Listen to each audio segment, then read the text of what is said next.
Got my main man Jerome with me. What's up, Darrell? Hey, today Oh we my have a goodness. special guest. We Yes. have Judge Bernice Donald, and man, we're gonna really get a lot of information.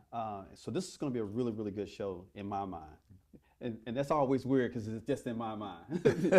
But anyway, before we start, we need to give our shout outs. Give our shout outs to California. Give our shout outs to Little Rock, Arkansas.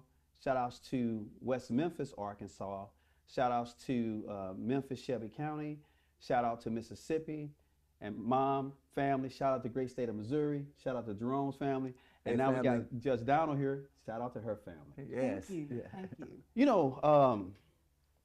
You know, so just to Jerome, this is, I mean, when you told me, and man, I see Judge and talk to Judge Donald all the time, Yeah. so and we text, and she also gives me a I need you text. Right. You know. But when you told me, and I had never even considered or even talked to her about being on the show. So when you told me that, that we could have Just Down on the show, man, I was really excited. And when we look at this from this perspective, we're talking about Judge Donald, we're talking about, a legend. Yes. And what I mean by that is, so she starts off in, city court, General session. General Sessions Yes. Court. Yeah. And then, Right. Right out of law school too, Judge. yeah, I'm talking about, and nobody believes Right, you can right. be there, and then you do General Sessions, Right.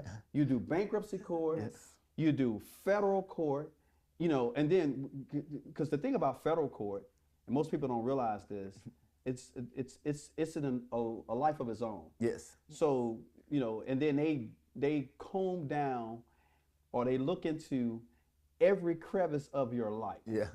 That you is know, true. Yeah. And so she makes it through that process, because lawyers are always interesting. So she makes it through that process unscathed because she made it on the bench, and that's as a district court judge. Then she has to do this same thing again and put herself through it again because she got elevated or selected to go to the Sixth Circuit Court of Appeals, Yes. which is the appellate level, and goes through that microscope again and makes it through. And then now she's retired, and she's really here today as a benefit to the citizens. That's right. One of the things that Judge Donald has done or has been doing over time is she's taken up and been appointed to do a lot of city of Memphis things. At one point, the DOJ did an investigation of the city of Memphis, and they issued a ruling that was, in my mind, probably extremely negative for the city of Memphis. They've since rescinded that position, but the facts of what they determined were in fact still there. And so what they decided to do was be preemptive and put somebody that had a lot of reputation to look over these things and make some decisions. And so today we have Judge Donald. We really want to talk about the city of Memphis, the Memphis investigation, projects, and what can we expect Sure. in the future. Darrell, thank you so much for honoring me by inviting me onto the show once Jerome presented the idea to you. It is really an honor to be here. One of the greatest things we can do is provide information.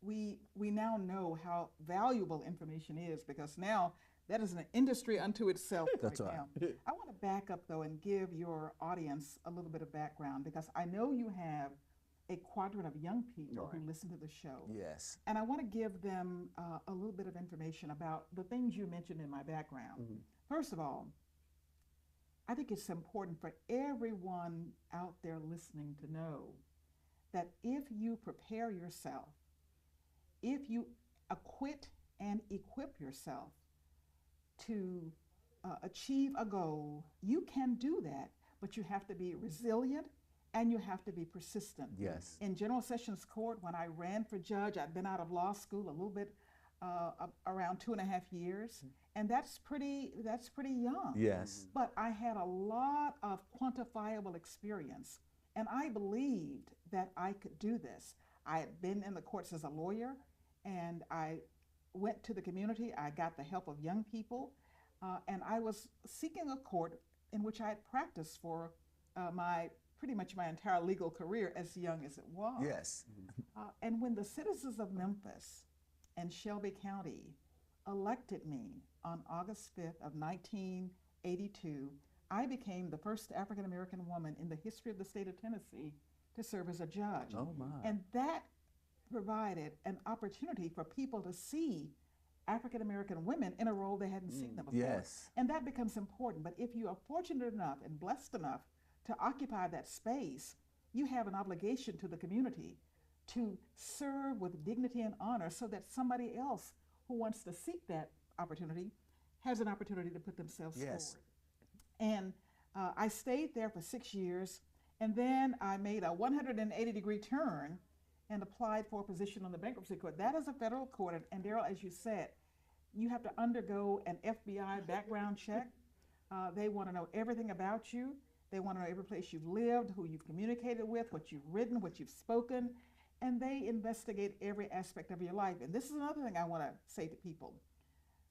You know, every day you live, you're creating your future. You're building your resume. So the things you do now, when you may not be thinking about what you want to do 5 or 10 years from now, they can come back That's right. to help or haunt you.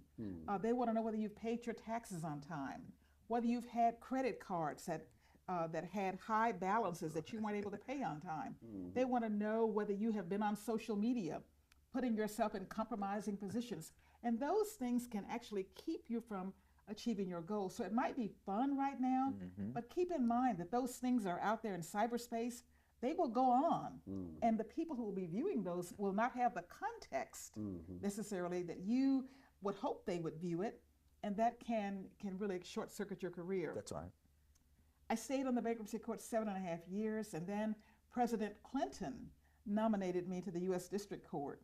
And that is a lifetime position, but I had to undergo another FBI check, and they check with people who have served favorably with you and people who have opposed you. So civility, professionalism, courtesy, and all of those things matter.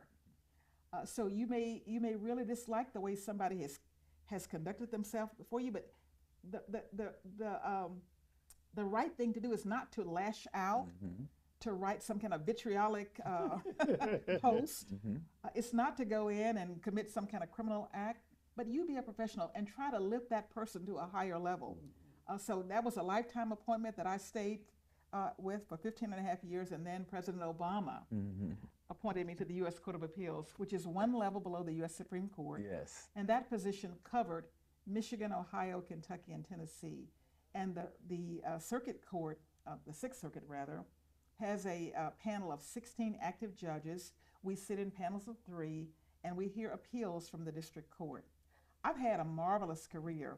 And so when Mayor Paul Young called me about this opportunity with the police department, I was honored, but I recognize that it is an awesome responsibility. And I will get to your next question after I say this. The Justice Department was in Memphis investigating the police department for about 2 years before they issued their report. They issued the report on December 4 of 2024. And they made some significant findings in that report, Darrell, as you alluded to. And I'm going to go over those things, and I want you to know, listening audience, that because there is an allegation made, doesn't mean that that allegation is necessarily the gospel. And what we're doing now, we're taking those findings and we're going back looking at policies of the city, looking at actions of the department, and we will come up with a plan that I will then monitor to improve the department and to make the Memphis Police Department the most professional police department that it can possibly be. That's what the mayor wants. The findings of the report, they found that Memphis Police Department escalates encounters involving low-level traffic offenses. And I want to say to the public, one of the things we need to do is make certain that we educate police, but that we also educate the citizenry. Sure. Yes. Because if Mr. Payne comes to me and he confronts me about something, and then I take that all out of context and blow up, well, that's going to invite a different response than it would be if he came to me in a respectful manner and we had a dialogue. Absolutely. They found that the Memphis Police Department uses unjustified neck restraints. They found that the department uses unreasonable force on people who are restrained and already under control. And if that's true, that's a violation of federal law. They found that the police department's use of less lethal weapons were excessive and thus violated the law. There are a number of other findings that they made, and they found that there was disparate policing in the African American community than there was in the white community. So all of these things we're looking at, but with all of the experience I've had, I don't have a policing background. And so we will use subject matter experts, people who are professionals, researchers, and people to go over this data and to find out whether officers are being properly disciplined, whether or not there are gaps in the training, whether or not the policies are in some way deficient, whether or not there is bias in the policing across communities. And we will end up writing a report, but we'll also engage these professionals to train the department. Because I want to tell you, notwithstanding this report, there are many, many, many good men and women who conduct themselves professionally on that department. They want to do a good job, but they also want to go home to their families at the end of the day. Yes. And we don't discount that.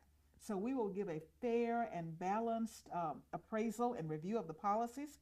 Some of these policies have already changed since the time the Justice Department came, but we will keep the community advised of what's going on and will be spearheading that effort under the or in collaboration with these professionals. Yes. And I've talked a long time. No, so no, I'll stop. no. Well, let me, and I'm probably the wrong person, Okay. and the reason why, obviously I do a lot of civil rights cases. Yes. But policing or police officers as a whole, there is this air of I'm the boss. So if I'm wrong, I'm going to be bossly wrong. So my question is there a thought process or a concern about a culture within a department just by mentality that has to be worked on and changed? According to the Justice Department report, yes, there is a culture that the police do not engage in appropriate de-escalation. And I think part of the thing that you're saying about the bossiness, that in itself is a manifestation of some of that escalation. As I said before, that we take the report for what it reports, and we're going to go behind it Right. with professionals who are going to investigate all of those things. The people from the Justice Department talk to a number of members from that community, but we're also going to be having meetings in community to find out from the community how do you perceive policing in your community. They may say exactly what you said, and we're not just talking to people who are going to be academics or ministers. We want to talk to people who've had encounters. That's right. So we want to get that, and we'll be collecting that information.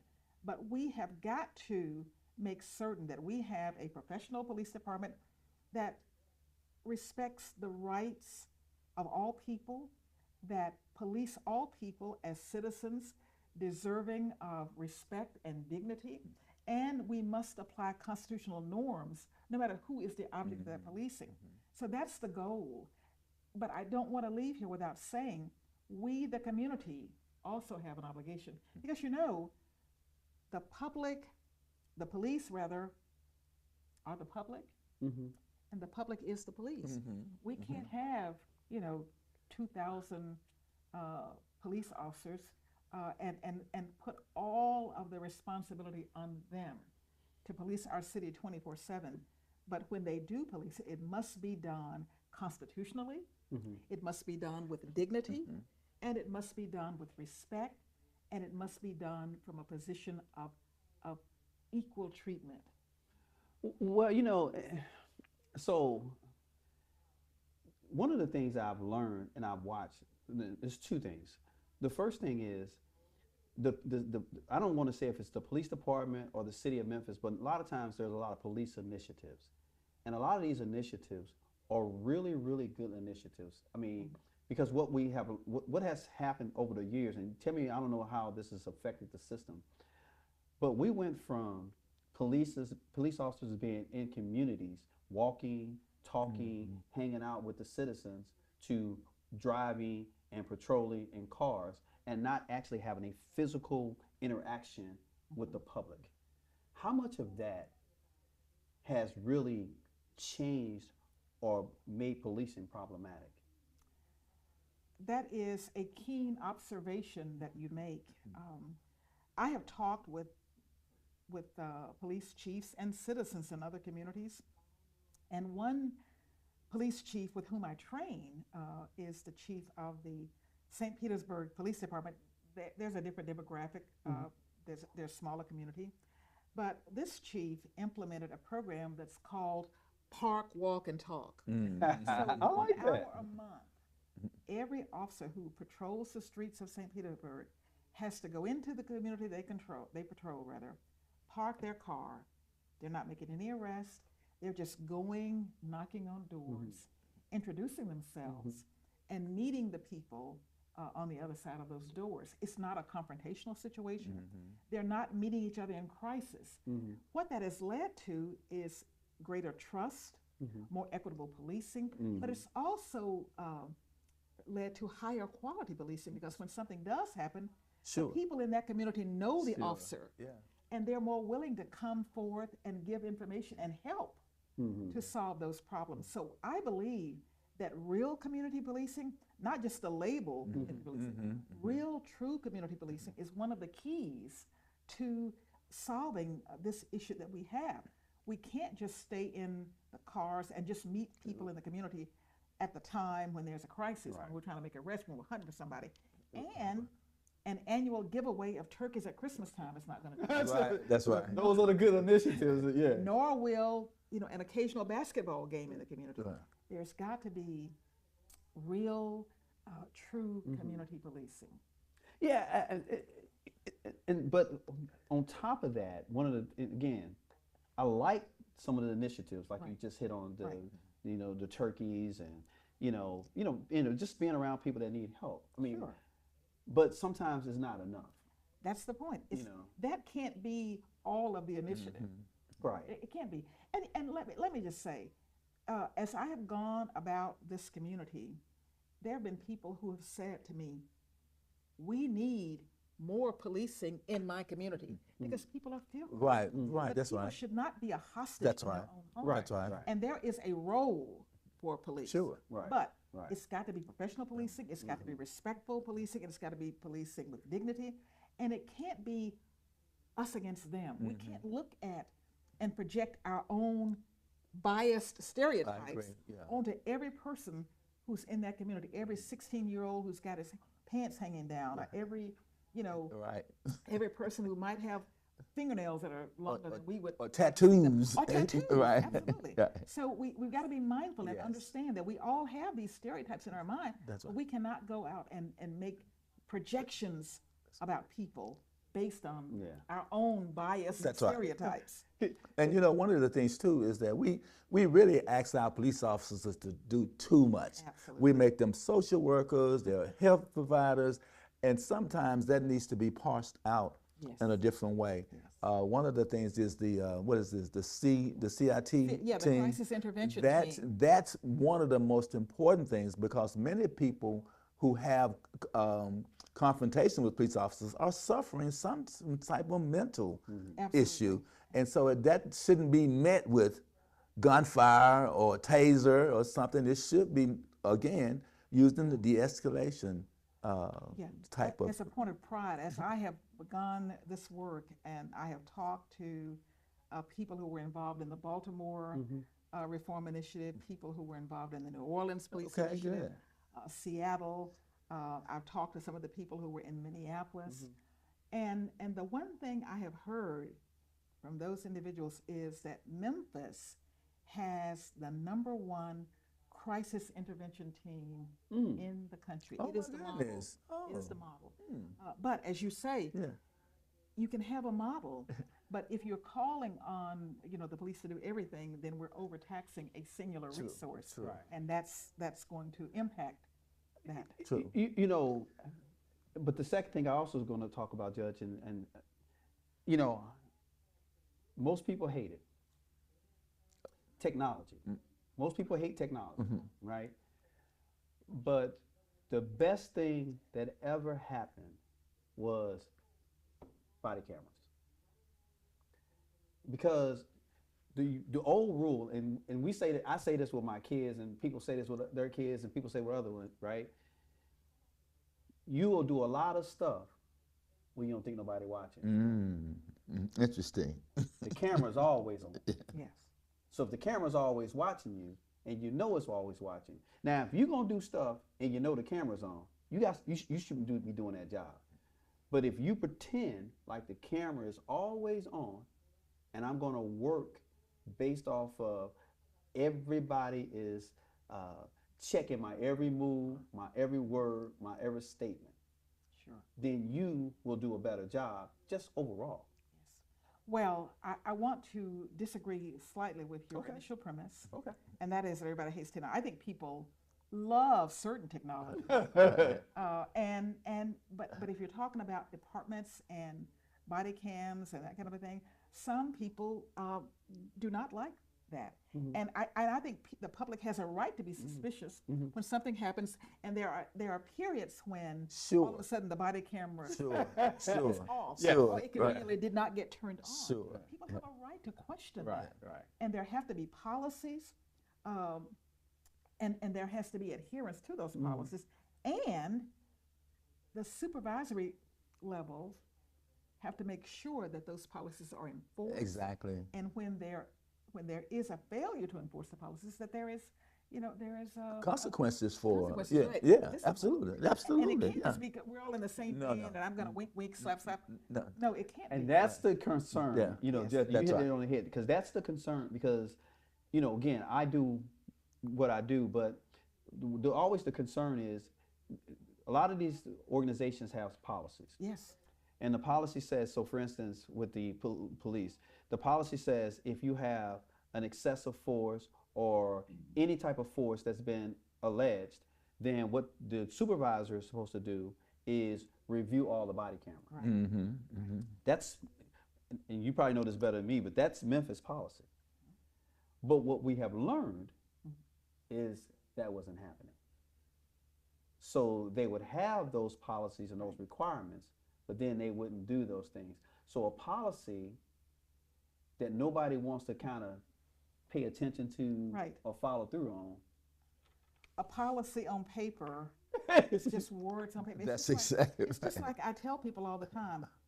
As a country, we have always had good, strong laws. We had good, strong laws during slavery, Oh my during Jim Crow, during the whole civil rights movement. True. But, laws are not self-executed. That's true. And policies aren't self-implemented. That's true. So if we have a policy and we're not enforcing that policy, and we're not holding people accountable and responsible and disciplining them, then what we're saying is, well, your conduct is okay. And Dr. King said it best. Just be truthful with what you said on paper. We hold these truths. That's all we're asking for is to follow what you've already said. Absolutely. And you have to be committed to what you said, and we'll be a much better place. And you have to make sure that all people That's are included in the we. That's exactly right. Because if it's just we, Yeah, Jerome and right, me, right. then, And there's not right. whoever's Exactly. on the outside. Right. Well, so so Jerome and I, Judge, we used to have this conversation about this type of thing. And, the Civil Rights Act original was developed in the 1800s. Yeah. Most people always talking about the title, the Civil In the Rights Act of 66, 1960. right. There was no need for the Civil Rights Act of 1960 because it already existed Absolutely. in 1800. Right. Yes. But it's on paper, It's got a policy. It says what you're supposed to do, how to follow it. And nobody, if you got policies, rules, and regulations, and nobody uses, what good are they? Yeah. That's true. That's true. Now, Judge, with these, with this initiative, with this oversight, Yes, what is the end goal? I don't know if that makes sense. it does make sense. The end goal is to review all of the policies, find out where there are gaps, and then come up with a comprehensive plan that takes into account remedies for the gaps. It's a remedial process, and then make certain that the men and women on the department are trained. There was some question about whether or not they understood their obligations under the Constitution for stops, searches, seizures, Yes. to make sure that everybody gets training, and not just a one and done, but that there is a process to continue training, that they impose discipline, that they do, that they have checks on people to make sure that they continue to be fit for duty. It's really an accountability thing, and that where people are found to have disregarded and violated policy, that there are consequences, and to build trust in the community, Yes. respect by the police for the community, and respect for police from the community. So it's two ways. So we're going to be working on multiple fronts, but we will have an implementation plan. We will have a dashboard or a website where these things will be posted. We're going to be having community meetings throughout the process. But then after then, the mayor said he doesn't want this to go on, forever, but it will be targeted and timed. I do want to say one other thing since I mentioned the mayor. In most areas where these things have gone on, there has been a consent decree. Justice Department has come in. Yes. They have made their findings. They propose remedies. They go to court. They either go to the court and sue, or they ask the city to enter into a consent decree. They'll be monitored by the court. The Justice Department invited the city to do this, and Mayor Young, in his wisdom, said, I am not the kind of CEO who needs somebody to make me do what needs to be done. If there are deficiencies, if there are violations, I will commit to the citizens of Memphis to correct those. I like that. Yeah. Yes, and it turns out he was very wise for that, because as you know now, the federal Justice Department has pulled back. Yes. Cities Yes. who entered into these consent Yes. decrees, they have been ordered to stand down. Yes. But there is no standing down for Mayor Young. Yes. It is full speed ahead. Get the job done, because I, as CEO, am committed to these citizens to get this done. I like that as yeah, a I thought do too. process. Yes. One of the other things that, this is a good process and a good want. Yes. The real question becomes, in my mind,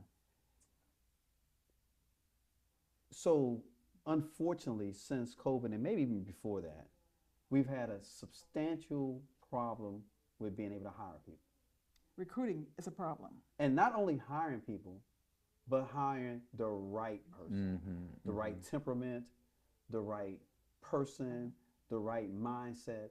So because now you're making changes from people that thought they had, that thought they had carte blanche to do whatever. How do you retain and obtain new people with all this oversight? That makes sense? It does. And most cities who've gone through this have had some difficulties. But what I think we have to do, we have to think about changing this whole process. We have to start growing our own. Oh my goodness. What we have to start doing is in elementary school, Yes. start talking Yes. to people about careers Yes. and policing as a career. Yes. We have to talk about the things I talk to people about today about keeping your record clean, Yes. keeping yourself fit. Yes. Make this a desirable position.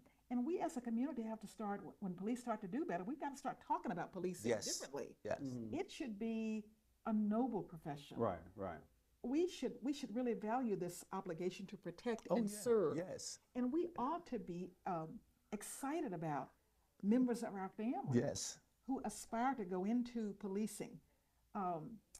I think that's what we have to start talking about. We can't just wait and look at people who once they graduate to start thinking, get them to think about policing. Right, It needs to start earlier. Right. And we used to talk more about careers in school, but I guess now the school day is so crammed and there's not that same commitment. I think we have to start earlier.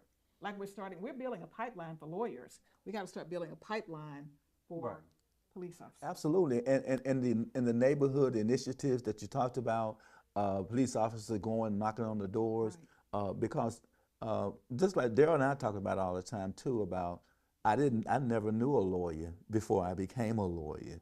I only saw them on TV, but if I had someone close by that I could like live down the street or we knew them by their first name, it would make you even more comfortable with the fact that I can do this because if I see it, I can be it. That's it. If your mind can conceive and your heart can believe, you can achieve. Yes, yes, there's no question about that. Well, and again, as this fly runs around here and annoys everything that we do, I mean, I think that's how your attitude towards life needs to be. It needs to be a process where you become zealously annoying. So you're zealous in whatever it is you're trying to do. I have a nephew that I used to mentor. I still mentor him, but he writes these blogs all the time. Okay. But what he's always saying is, anything that's hard, people run from. See, it's easy to. Jerome knows this is my favorite. It's easy to hang out with Pookie. Right. And do Pookie stuff. Right. But it's hard to say, that ain't good for the day. That's right. I'm not cool with that. Or walk away, when your friend's doing something stupid, to walk away. And really the other question becomes, if we really want policing to be better, everybody knows who are the bad apples. Everybody knows. But don't nobody want to tell. Mm-hmm. I don't want Pookie in my neighborhood. Mm-hmm. But when Pookie do something stupid, and I know he did it, I won't tell. Well, Dad, we talked about that too before, about the reason why many of our people of color don't really call the police to come to a situation is because many times those very situations turn deadly. Well, who wants to be responsible for that? I mean, even family members can call the police about a person who's having a mental crisis, and the police officer storm in, and now the relative is dead. But you knew Joe, our uncle, called the police. So for the rest of Joe's life, he's be responsible for having Pookie killed for calling the police. You have to figure out, Jerome, how to change that mindset. Right. You have to figure out how to clean that up. That's what we're working on. That's what we're working on tonight. Yes. In the community who are doing policing, then you can call the neighborhood police person and that's exactly right. And that police officer. That's the one. That person will be. That's what it. Exactly. In the 1 minute that we have left, I want to tell you two quick stories. We had a family call last night. My sister Virginia Wilson started a program back during COVID. Well, we have every other week we have somebody come on to talk about this, and we had somebody come on talking about youth last night. And this young man was talking about how his life had been turned around by some program called GIFs. And he said that he started hanging out with the Jerome, hanging out with Pookie. Been there. He stole a bunch of stuff and he had it in his closet. Oh my goodness. She searched his closet and she said, "Whose stuff is this in here?" And he first tried to lie about it, and finally he said, "It's mine." And he said, "She called the police on me." His mother. But his life is now turned around. He's on the right road. Yes.